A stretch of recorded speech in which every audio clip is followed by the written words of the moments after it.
qual é a diferença crucial entre aqueles que creem no Filho e aqueles que não creem em termos de julgamento e salvação?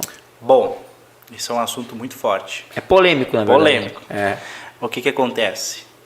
Jesus mesmo mencionou, e eu vou ler aqui para vocês, que diz assim, ó, deixa eu só ver o versículo 18. Quem crê nele não é condenado, mas quem não crê já está condenado. Muitas pessoas, Everton, elas acreditam que a salvação vem pelo fato de ser uma pessoa boa. E eu preciso que você que está em casa assistindo essa live entenda de uma vez por todas. A salvação não é por intermédio das obras. A própria palavra de Deus diz que as obras, ela não salva ninguém. Quem é que salva a graça? E ela tem um nome, se chama Jesus Cristo. Claro que a fé sem obra É morto. é morta.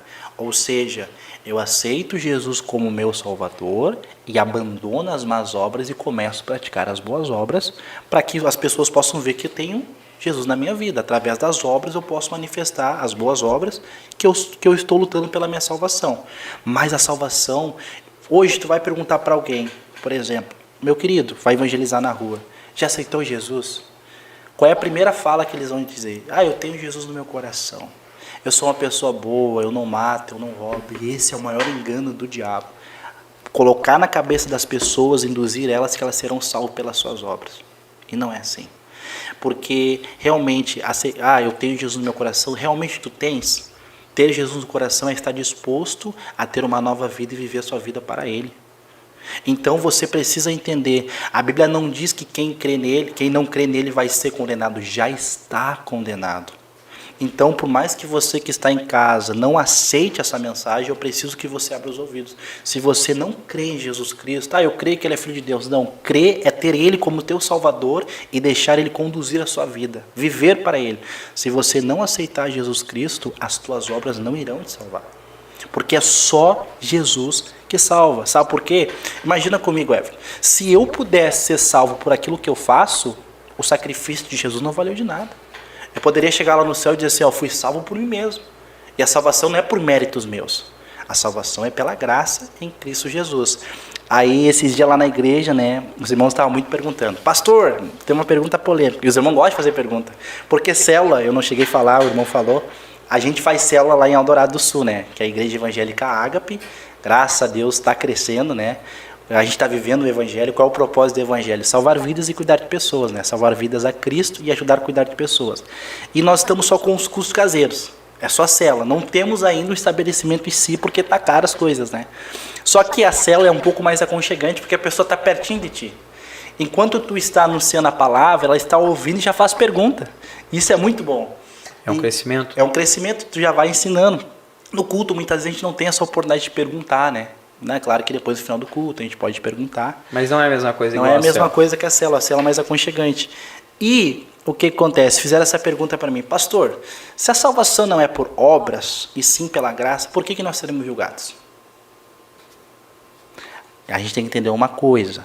Quando Jesus disse que nos julgará, Ele vai julgar aqueles que já estão salvos para dar um galardão segundo as nossas obras. Mas não um julgamento, tu vai ser salvo ou não. Não. Aqueles que estiverem com Cristo, quando Jesus voltar ou morrerem, estiverem verdadeiramente, serão arrebatados e serão salvos. Mas o que é o julgamento? Deus vai julgar para dar um galardão segundo as tuas obras na terra. Vocês se lembram que Apocalipse diz que Ele dará um galardão segundo as nossas obras e colocará sobre nossa cabeça a coroa da vida eterna. Então, nós teremos um galardão. Só que esse galardão vai ser contribuído de tamanho para cada um que fez em prol do reino dos céus, que fez em prol ao Senhor Jesus Cristo. Então, você que está em casa, aceite Jesus verdadeiramente. Peça para que Ele venha se revelar a vocês. Busque essa intimidade. Busca pela tua salvação. E antes de o Everton fazer a seguinte pergunta, a salvação ela é muito real. Porque, Everton, tudo aquilo que nós estamos passando é passageiro. Tristezas, felicidade, alegria, decepções, mas o que está por vir é eterno. E o homem e a mulher é ligado em três, não sei se a palavra correta é dimensões, mas nós somos espírito, carne e alma. O nosso espírito, quando nós morremos, ele volta para Deus. O que é o espírito? É o fôlego de vida. A nossa carne volta para o pó e a nossa alma para onde ela vai. Ela irá conforme as nossas escolhas. E vocês não pensam que o que está por vir, para aqueles que não irão ir com Cristo, vai ser algo simples. Não, é algo eterno. E a pergunta que eu faço para você que está em casa, você quer passar a eternidade ao lado de quem? Ao lado de Cristo ou no lago de fogo de enxofre? É pesado. Existem Forte. dois eternos, né? O céu e o inferno. Forte. Não existe outro meio termo, né? A terra não é o inferno, a terra é passagem, né? A gente tá aqui perambulando, somos peregrinos, aí tu vai escolher o que tu vai fazer da tua vida, se tu vai querer seguir Jesus ou não. E tem um negócio que de boas intenções o inferno ele tá cheio. Tá cheio, é verdade. Sabe, o homem rico, ele tinha a melhor intenção do coração dele, ele queria ser salvo. Ele se apresenta para o mestre Jesus e diz assim, o que eu preciso para herdar o reino do céu? Aí ele fala, dá bom testemunho, cita isso tudo eu tenho feito. Então, vende tudo que tem e segue-me. O homem virou as costas e foi a passo. Ele tinha uma intenção no coração dele, que era herdar o reino do céu, mas na hora de tomar uma escolha, ele decidiu virar de costas e seguir os passos. Né? A palavra fala, mas Jesus era amor e não saiu correndo atrás dele. Não. Porque ele te dá o livre-arbítrio de escolher viver com ele. Por isso que ele quer que as pessoas venham até ele por livre espontânea vontade. Ele falava para todos. Os discípulos, quando encontraram ele, após João Batista dizer lá, Cordeiro Santo tira o pecado do mundo, começaram a seguir ele e começaram, Rabi, ele olhou para trás, Rabi, para onde o senhor vai? Onde é a sua casa?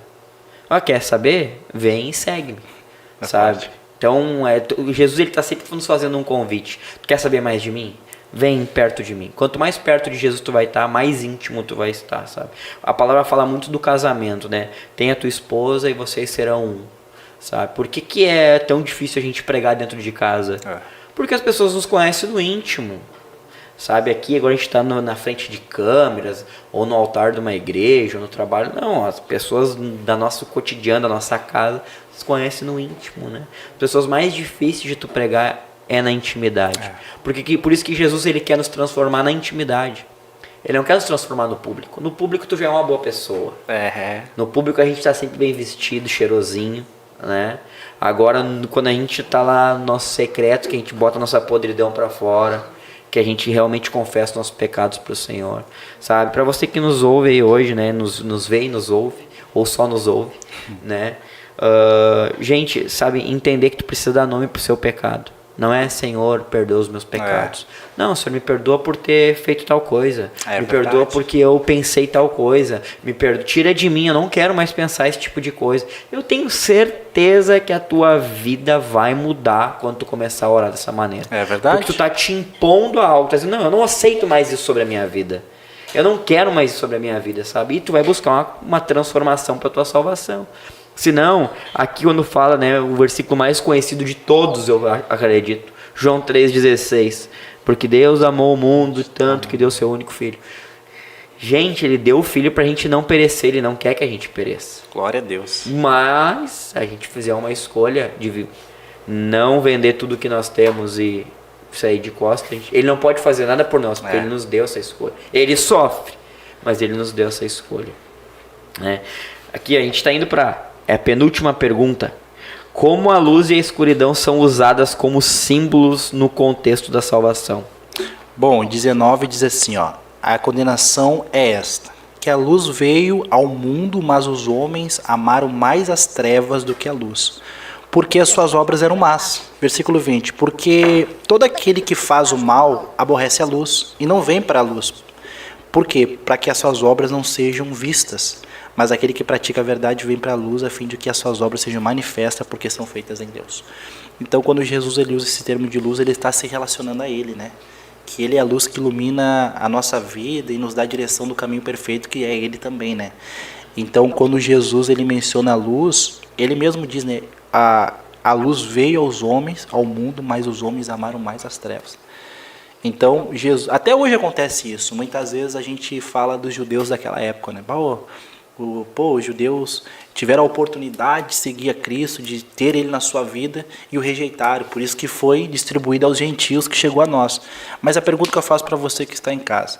Se você vivesse aquela época e visse um homem pregando o Evangelho e dizendo para mim que, mesmo sem conhecer Ele, que eu deveria amar mais a Ele do que meu pai, ou a minha mãe, ou meu filho, será que você seguiria? Essa é a pergunta que eu faço. Será que muitas vezes a gente quer se comparar com pessoas boas da Bíblia, mas muitas vezes a gente esquece que a gente está sendo que nem os judeus daquela época, os fariseus, hipócritas. Então, os homens rejeitaram Jesus. E até hoje, a gente sabe que eles aguardam o Messias. E não tiveram Jesus como Messias, porque eles têm Jesus como simples profetas. Judeus daquela época e judeus de hoje. Mas muitas vezes nós também rejeitamos a luz. Escolhemos as nossas vontades, escolhemos o pecado e as coisas que não agradam a Deus. Pesado, né? E aí não é fácil escolher as coisas que agradam ao Senhor. Né? É. A gente está indo para a última pergunta aqui da nossa entrevista hoje com o pastor Pablo Braga. E o que Jesus está dizendo sobre a importância de aceitar sua mensagem e como isso está relacionado com a vida eterna? Uau, é só pergunta forte, né? É. Bom, a gente precisa de uma vez por todas, a gente vai, eu creio que é a última pergunta, né? A importância de aceitar Jesus, como eu falei, é a única coisa, melhor dizendo, é a melhor atitude ou a melhor coisa que você pode tomar, é aceitar Ele, que só Ele nos traz a salvação. Essa é a resposta. É importante, você precisa aceitar Jesus, não deixe para depois. Muitas vezes a gente pensa assim, eu quando era mais novo eu falava, quando eu ficar velho, eu quero aceitar Jesus, quero aproveitar a minha vida, né? Nunca fui de festas ou beber ou fumar, mas eu sempre falava isso, mas Deus mostrou que viver com Ele era muito melhor. Então eu digo para você, aceitar Jesus é muito mais importante porque te dará a salvação. Amém? Existe um eterno para nós, né? É. Existe um eterno. Cara, é pesado, né? A gente falar de salvação, a maioria acha que a salvação ela provém de um estalar de dedos. Consegue mais uma água aí pro pastor, por favor. É um estalar de dedos e na verdade a salvação ela precisa ser construída, né? Todos os dias, passo a passo. Obrigado. Porque o Espírito Santo de Deus, ele quer o nosso secreto. Ele quer que tu tenha certeza, convicção da tua salvação. Não pelas tuas obras, mas sabendo que tu é um pobre miserável, sabe? Não, Senhor, eu sei que eu não sou digno de nada, sabe? Às vezes a gente está buscando dignidade em algo. Gente, para você que escuta, que é recém-convertido, ou que está buscando uma igreja, os pastores são todos, né, tal, são todos assim, as igrejas são tudo assim. Eu tenho uma visão de reino, de igreja, que é o seguinte: é uma clínica cheia de pessoas que estão buscando, né, um tratamento. É verdade. Que Jesus tem. Não são pessoas perfeitas, não existe perfeição. Mas os pastores normalmente bate muito na questão de dinheiro, né? Gente, então não existe mecânico honesto, não existe pedreiro honesto, não existe Uber honesto, não existe ninguém honesto. Sabe, tu precisa saber realmente, sabe? Tem intimidade com Deus, busque na palavra, para você não ser enganado e enrolado por falsos profetas. Jesus, ele é a luz, não nós, a gente não é nada, a gente continua sendo pobres e miseráveis, pessoas ocas e vazias. A única coisa que temos de bom é o Espírito Santo que habita em nós. Glória a Deus. Amém? Amém. Tamo junto. Obrigadão. Deus abençoe. Falei demais. Capaz. Tava nervoso no começo, mas depois me soltei, né? E era isso. Um abraço, pessoal. Fiquem com Deus. Muito obrigado para todos que ficaram até aqui. Não esqueça de curtir, compartilhar e segue lá o canal do Jesus Te Fala.